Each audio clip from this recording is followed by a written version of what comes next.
నేటి నుంచి గంగపుత్రులకైతే గడ్డుకాలం మొదలైందని చెప్పాలి. 2 నెలల పాటు ప్రభుత్వమే అధికారికంగా ఈ వేట విరామం ప్రకటించిన నేపథ్యంలోనే ప్రస్తుతం ఈ యొక్క వేట విరామం ఈరోజు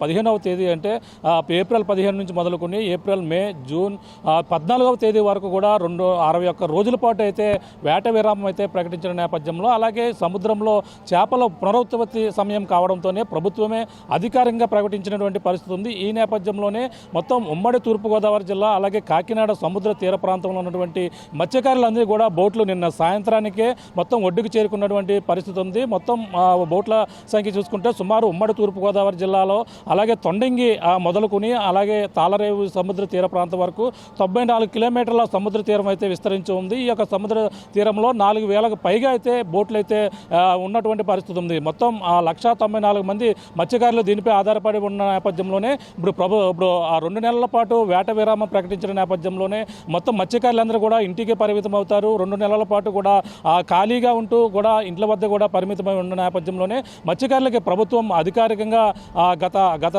గత ప్రభుత్వం అయితే 10,000 రూపాయలు ఇచ్చినప్పటికీ ఇప్పుడు వచ్చినటువంటి కూటమి ప్రభుత్వం వచ్చిన తర్వాత మత్స్యకార భరోసా కింద అయితే 20,000 రూపాయలు ఇస్తున్న నేపథ్యంలోనే అవి ఏమాత్రం సరిపోతున్నాయి అనేది కూడా తెలుసుకునే ప్రయత్నం చేద్దాం. ప్రస్తుతం కాకినాడ సముద్ర తీరం ఏదైతే జగన్నాథపురం వద్ద ఉన్నటువంటి ఫిషింగ్ హార్బర్ సంబంధించినటువంటి ఏదైతే ఉందో ఇక్కడైతే ఇప్పటికే బోట్లు అధిక సంఖ్యలో ఇక్కడైతే చేరుకున్నాయి.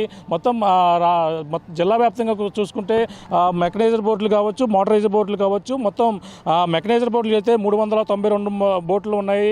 అలాగే 393 బోట్లు ఏదైతే మోటరైజ్డ్ బోట్లు అయితే ఉన్నాయి. సాంప్రదాయంగా ఉన్నటువంటి బోట్లు 235 ఉన్న నేపథ్యంలోనే మొత్తం 4,623 బోట్లు ఉమ్మడి తూర్పుగోదావరి జిల్లా అక్కడ తొండంగి మొదలుకొని ఇక్కడ తాళరేవు వరకు విస్తరించిన సముద్రంలో మత్స్యకారులు అయితే వేటకు వెళ్తుంటారు. ప్రస్తుతం ఈ యొక్క కాకినాడ ఉన్నటువంటి మత్స్యకారులు ఎంతమంది ఉన్నారు, అలాగే ఇక్కడ ఎన్ని బోట్లు ఇక్కడ వరకు చేరుకున్నాయి కూడా మరిన్ని విషయాలు తెలుసుకునేందుకు ఇప్పుడు రమేష్ గారు మాట్లాడే ప్రయత్నం చేద్దాం. సార్ చెప్పండి, ఇప్పుడు ఈ కాకినాడ సిటీలో సంబంధించినటువంటి ఎన్ని బోట్లు ఉంటాయి, ఎంతమంది మత్స్యకారులు దీనిపై ఆధారపడి ఉంటారు? సుమారు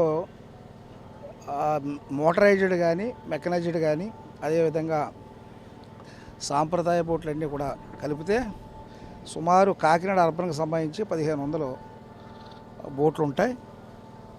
ఈ 1,500 బోట్ల మీద కూడా సుమారు డైరెక్ట్గా కానీ ఇండైరెక్ట్గా కానీ 1,00,000 మంది మత్స్యకారులు ఆధారపడి జీవిస్తూ ఉంటారు.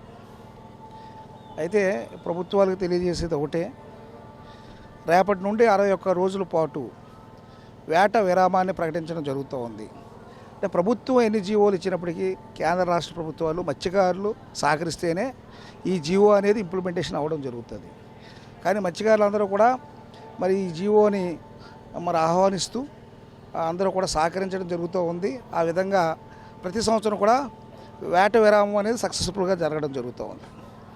ఏదేమైనప్పటికీ రాష్ట్ర కేంద్ర ప్రభుత్వాలని నేను ఒక మత్స్యకారుడిగా అనాదిగా మత్స్య వృత్తిపై ఆధారపడి జీవిస్తున్నటువంటి వ్యక్తిగా కోరేది ఒకటే, అంటే 61 రోజుల పాటు మరి ప్రభుత్వాలు సముద్రంలో రొయ్యలు కానీ చేపలు కానీ గుడ్లు పెట్టే సమయం కాబట్టి ఖచ్చితంగా మరి బ్యాన్ పీరియడ్ అనేది పాటించాలని మరి అనేక సంవత్సరాలుగా చేయడం జరుగుతూ ఉంది. కానీ ఒక మత్స్యకారులనే ఒక జీవో ఇచ్చి కేంద్ర రాష్ట్ర ప్రభుత్వాలు నిలుపుదల చేయడం అనేది సబబు కాదనేది నా ఆలోచన. ఎందుకంటే సముద్రంలో మరి ఈ 2 నెలల్లో కూడా చేపలు రొయ్యలు గుడ్లు పెట్టే సమయం కాబట్టి సముద్రంలో ఎటువంటి కార్యకలాపాలు జరగకూడదు. అంటే మత్స్యకారుడి వేళ త్యాగం చేస్తూ ఉన్నాడు. ఈ 2 నెలలు సంవత్సరంలోనే అత్యధిక చేపలు లభించే సమయం ఇది. ఎటువంటి తుఫాన్లు కానీ ఏమీ ఉండవు. చేపల వేట చేయడానికి అనుకూలంగా ఉండే సమయం, అదేవిధంగా సమృద్ధిగా మత్స్య సంపద దొరికే సమయం ఇది. ఇలాంటి సమయంలో మత్స్యకారులను కేంద్ర రాష్ట్ర ప్రభుత్వాలు మరి సముద్ర సంపద పెరగడం కోసమని నిలుపుదల చేసినప్పుడు మరి అదేవిధంగా సముద్రంలో జరుగుతున్నటువంటి మరి వివిధ సెస్మిక్ సర్వేలు కానీ వివిధ సర్వేలన్నీ జరుగుతూ ఉన్నాయి. అంటే సముద్రాన్ని కబలించేటటువంటి సర్వేలు మరి అవి చేయకూడదు కదా. అదేవిధంగా సముద్ర తీరం గుండా ఉన్నటువంటి పరిశ్రమలన్నింటినీ కూడా షట్ డౌన్ చేయాలి. అప్పుడే ప్రభుత్వాలు ఏదైతే సముద్రంలో ఉన్నటువంటి ఏదైతే ఈ పురుడు పోసుకునే టైము ఏదైతే డెలివరీ అయ్యే టైం కాబట్టి సముద్ర సంపదను కాపాడాలనే ఆలోచనతో చేస్తున్నటువంటి నిజమైన ఆలోచన నెరవేరే అవకాశం ఉంటుంది. అంటే ఈ 2 నెలల పాటు కూడా మత్స్యకారులు ఇళ్ళకే పరిమితం అవుతారు. మిగిలిన మొత్తం వీళ్ళందరూ కూడా ఈ 2 నెలల పాటు ప్రభుత్వం ఇచ్చేటువంటి యొక్క భరోసా కావచ్చు, ఇంకా ఏదైనా సౌకర్యాలు ఇచ్చే అవకాశం ఉందంటారు. ఏదేమైనప్పటికీ గత వైసీపీ ప్రభుత్వానికి మత్స్యకారులపై ఒక అనుభవం కానీ అవగాహన కానీ పూర్తిగా లేదు. కానీ ఇప్పుడున్నటువంటి ఈ ఎన్డీఏ ప్రభుత్వానికి మత్స్యకారులపై పూర్తిగా అవగాహన ఉంది. కానీ పూర్తి స్థాయిలో న్యాయం చేయలేకపోతూ ఉన్నారు. నేను కోరేది ఒకటే, ఇప్పుడున్నటువంటి ఈ ఎన్డీఏ ప్రభుత్వాన్ని, ఈ మంచి ప్రభుత్వాన్ని కోరేది ఒకటే, మత్స్యకారులకు ఇచ్చే ఒక 20,000 అంటే ఈ ప్రభుత్వం డబ్బులు అనేది ఇవ్వడం మొదలుపెట్టిందే ఈ ప్రభుత్వం. అలాంటిది ఈవేళ 20,000 ఇస్తూ ఉన్నారు. అంటే 2 నెలలకు ఒక మత్స్యకారు కుటుంబం జీవించడానికి 20,000 సరిపోతాయా? ఒకసారి ప్రభుత్వాలు పునరాలోచన చేయాలి. 20,000తో 2 నెలలు, అది కూడా ఒక బోటుకి ఎంసీలకి అయితే 6గురికి, ఎంఎం అంటే మెకనైజ్డ్ మోటార్ బోటులకి అయితే 8 మెంబర్స్కి ఓన్లీ మత్స్యకారులకు డబ్బులు ఇస్తూ ఉన్నారు. అంటే వాటి మీద సుమారు 10 నుండి 15 మంది వ్యాట్ చేస్తారు మెకనైజ్డ్ బోట్ల మీద. అదే మోటరైజ్డ్ బోట్ల మీద 8 నుండి 12 మంది వరకు వ్యాట్ చేస్తారు. కానీ ప్రభుత్వాలు ఇచ్చేది 6, 8 మందికే ఇస్తూ ఉన్నారు. అంటే మిగతా వాళ్ళు కోత పెడతారు. అంటే మిగతా వాళ్ళు ఆకలితో అలమటించే పరిస్థితి. కనీసం ప్రత్యామ్నాయ పని కూడా ప్రభుత్వాలు ఈ 2 నెలలు మత్స్యకారులకు ప్రత్యామ్నాయ పనులు చూపించే పరిస్థితి కనబడతా లేదు. ప్రభుత్వాలు మత్స్యకారులపై ప్రత్యేక దృష్టి పెట్టి నేను కోరేది ఒకటే, వాళ్ళ కోసం ప్రత్యేకంగా స్టడీ చేసి మత్స్యకారులకు 2 నెలల పాటు మంచి ఆదాయం వచ్చే విధంగా వేరే పనులు, ఆల్టర్నేటివ్ ప్రత్యామ్నాయ పనులు చూపించాలి. అదేవిధంగా మత్స్యకారుల కోసం ప్రత్యేక పథకాలను ఏర్పాటు చేయాలి. అప్పుడే నిజమైన మత్స్యకారులకి న్యాయం చేసినట్టుగా జరుగుతుందని ప్రభుత్వాలు కోరుతా ఉన్నాం. ఇప్పుడు ఒకవేళ వేట నిషేధం ఉన్న సమయంలో వేటకు వెళ్తే ఎటువంటి చర్యలు తీసుకోవడం జరుగుతుంటుంది? అంటే గతంలో ఆకలి తట్టుకోలేక గత ప్రభుత్వాలు ఇచ్చేటటువంటి డబ్బులు సరిపోక కొన్ని సందర్భాల్లో వేటకి వెళ్ళడం జరిగేది. కానీ ఇప్పుడు ప్రస్తుతానికి అలాగా జరగటం లేదు. ఒకవేళ అలాంటి పరిస్థితులు వచ్చినా కఠినమైన చర్యలు అధికారులు తీసుకుంటా ఉన్నారు. అంటే మొత్తం ఈ కాకినాడ తీరంలో ఈ చుట్టుపక్కల ఉన్నటువంటి ఇక్కడ తాళరేగు వచ్చి ఈ యొక్క భైరవపల్లి ఇవన్నీ కూడా ఇక్కడికే చేరుకుంటాయి మొత్తం బోట్లని. అంటే మన కాకినాడకు సంబంధించిన బోట్లో ఇక్కడ ఏదైతే ఈ కెనాల్లో ఉండడం జరుగుతుంది. కానీ ఇతర ప్రాంతాలకు సంబంధించినటువంటి బోట్లన్నీ కూడా ఆ ప్రాంతాలకి ఈ విరామ సమయంలో వెళ్ళిపోతాయి. కానీ వేట చేసుకొని అమ్ముకునే టైంలో ఫిషింగ్ హార్బర్కి వచ్చి వెళ్ళడం జరుగుతూ ఉంటుంది. అంటే ఈ 2 నెలలు కూడా రిపేర్లు అటువంటివి కూడా చేసుకుంటారు. రిపేర్లు ఇంకోటి మీకు చెప్పాలి, యాక్చువల్గా మత్స్యకారుల బాధలు మీకు చెప్పాలి. ఈ 2 నెలల్లో సముద్రంలో ఈ రిపేర్లు చేసుకుంటారు. కానీ 2 నెలల పాటు ఇంజిన్స్, అంటే సముద్రంలో తిరిగే ఇంజిన్స్ ఇవి.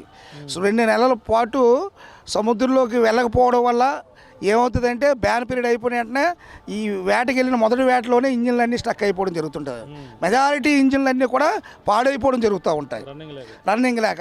అవన్నీ కూడా వేట విరామం తర్వాత వచ్చేవన్నీ తుఫాన్లో కూడా మత్స్యకారులు చిక్కిపోయి ఎంతోమంది, మీరు ఎప్పుడైనా చూడండి, విరామం అయిన తర్వాతే మత్స్యకారులు సముద్రంలో చిక్కిపోయారు, తుఫాన్లో చిక్కిపోయారు, లేదా సముద్రంలో పడి చనిపోయారు. ఇలాంటి వార్తలన్నీ కూడా విరామ సమయం తర్వాత వింటాం. విరామం తర్వాత మత్స్యకారులకు వేట చేసుకోవడానికి 6 నెలల పాటు సముద్రం సహకరించదు, ప్రకృతి సహకరించదు. అయినా మత్స్యకారుడికి ఈ ప్రపంచంలో ఎవరో చేయని త్యాగం. అంటే ప్రపంచంలో ఉన్నటువంటి మానవులందరూ కూడా భూమి మీద ఉన్నటువంటి వనరులతో జీవిస్తారు. కానీ మత్స్యకారుడు ఒకటే భూమిని వదిలి సముద్రంలోనికి ప్రాణాలు తెగించి వెళ్ళి భూమి మీద ఉన్న మానవులకి ఆహారాన్ని తీసుకొచ్చేవాడు ఒక మత్స్యకారుడు. మరి అలాంటి 6 నెలల పాటు సముద్రంలో తుఫానులతో ఏ క్షణాన్ని ఏమవుతుందో తెలియలేని పరిస్థితుల్లో జీవిస్తాడు. కాబట్టి ప్రభుత్వాలను కోరేది ఒకటే, మత్స్యకారుల కోసం ఒక ప్రత్యేక ప్రణాళిక. ఎందుకంటే మత్స్యకారులకి ఏదైతే బడ్జెట్లో కేటాయిస్తూ ఉన్నారు కానీ ఫండ్స్, అవి మత్స్యకారులకు ఉపయోగపడే విధంగా కాకుండా ఇతర కులాలకి, డబ్బున్న వారికి ఉపయోగపడే విధంగానే ఉంటున్నాయి. కాబట్టి ఇప్పుడున్నటువంటి ప్రభుత్వాన్ని ప్రత్యేకంగా కోరేది ఒకటే, గ్రౌండ్ లెవెల్లో స్టడీ చేసి మత్స్యకారుల జీవన పరిస్థితులపై వారి ప్రమాణాలు మెరుగుపడే విధంగా ప్రభుత్వాలు చర్యలు తీసుకోవాలని, ప్రత్యేక చట్టాలు తీసుకురావాలని కోరుతా ఉన్నాం. అంటే ఈ యొక్క ఆయిల్ సబ్సిడీ విషయంలో ఇటువంటివి కూడా అన్ని పూర్తి స్థాయిలో అన్నీ కూడా వస్తుంటాయి. అంటే యాక్చువల్గా మోటరైజ్డ్ బోటు వేటకు వెళ్ళాలంటే నెలకి 4,000 లీటర్ల ఆయిల్ అవసరం ఉంటుంది. కానీ ప్రభుత్వం 300 లీటర్లకే సబ్సిడీ ఇవ్వడం జరుగుతుంది. కేవలం 300 లీటర్లకే సబ్సిడీ ఇవ్వడం జరుగుతుంది. కానీ ఒక మోటరైజ్డ్ బోటు నెల పొడవునా వేట చేయాలంటే 4,000 లీటర్లు కావాలి. అదేవిధంగా మెకనైజ్డ్ బోటు వేట చేయాలంటే కనీసం 10 నుండి 15,000 లీటర్లు ఉంటే కానీ మెకనైజ్డ్ బోటు ఒక నెలంతా వేట చేయలేరు. కానీ వాళ్ళకి 3,000 లీటర్లే ఇస్తూ ఉన్నారు. అది కాకుండా ప్రభుత్వాలు మళ్ళీ పునరాలోచన చేసి మినిమం చిన్న ఏదైతే మోటరైజ్డ్ బోట్లు ఉన్నాయో వాళ్ళకి 1,000 లీటర్ల సబ్సిడీ, అదేవిధంగా మెకనైజ్డ్ బోట్లకి కనీసం 6,000 లీటర్ల సబ్సిడీ ఇస్తే మత్స్యకారులకి కొంత ఉపశమనం అవుతుందని తెలియజేస్తూ ఉన్నాం. ఇది పరిస్థితి. ప్రస్తుతం అయితే కాకినాడ సముద్ర తీరానికి నిన్న సాయంత్రమే బోట్లు భారీ ఎత్తున అయితే చేరుకున్నటువంటి పరిస్థితిని చూడవచ్చు. ఇప్పుడు చేరుకున్నటువంటి బోట్లు వాళ్ళ రిపేర్లు కావచ్చు ఇవన్నీ కూడా చేసుకుని ఈ 2 నెలల పాటు కూడా ఈ యొక్క ఇంజన్లు మొరాయించకుండా వాటికి సంబంధించినటువంటి అన్ని సౌకర్యాలు కూడా చేసుకునే పరిస్థితులు ఉంటాయి. కానీ ఇప్పుడు ఏదైతే ప్రభుత్వాలు అందిస్తున్నటువంటి మత్స్యకార భరోసా కావచ్చు, అలాగే 2 నెలల పాటు వేట విరామ సమయంలోనే ఇంట్లోకే పరిమితం అవుతారు.